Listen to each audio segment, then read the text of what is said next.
Bonjour à tous et bienvenue à Washington à l'occasion de la visite de Benoît XVI. Benoît XVI qui a entamé un voyage de 5 jours avec une première journée assez dense. Il a eu tout d'abord la cérémonie d'accueil par le président Bush à la Maison Blanche. Le pape a salué une Amérique inspirée par des croyances religieuses.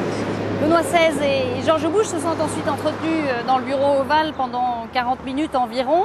Ils ont abordé un certain nombre de sujets comme la défense de la vie, l'immigration hispanique ou encore la situation critique au Moyen-Orient.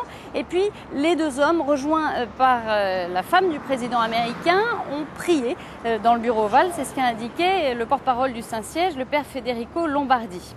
À l'issue de cette rencontre, le pape a regagné dans sa papamobile l'annonciature apostolique pour un déjeuner d'anniversaire puisqu'il célébrait hier ses 81 ans, entouré par les cardinaux américains. Et puis en fin d'après-midi, le pape s'est rendu à la basilique nationale de l'Immaculée Conception, le plus grand sanctuaire marial américain. Il a retrouvé là plusieurs centaines d'évêques pour la prière des vêpres.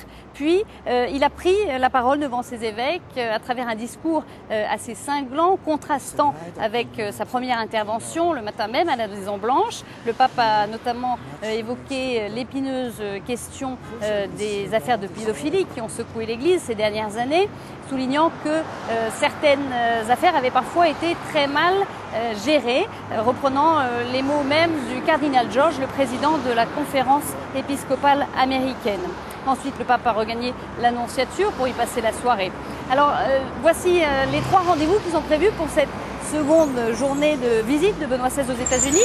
Il y a tout d'abord la célébration de sa première messe sur le sol américain, une messe qui se déroulera dans un endroit particulièrement atypique. Il s'agit d'un stade de baseball, le National Stadium, 50 000 fidèles y sont attendus. Deuxième rendez-vous, ce sera sa rencontre avec le monde universitaire catholique et enfin une rencontre avec des représentants religieux et en particulier avec la communauté juive qu'il a tenu à saluer à la veille de Pessah, de la Pâque juive. Voilà, vous pourrez suivre tous ces moments en direct sur notre antenne. Premier rendez-vous donc ce sera tout à l'heure à partir de 16h heure française pour la retransmission en direct de la messe au National Stadium. Je vous retrouverai quant à moi à 19h pour un prochain flash d'information.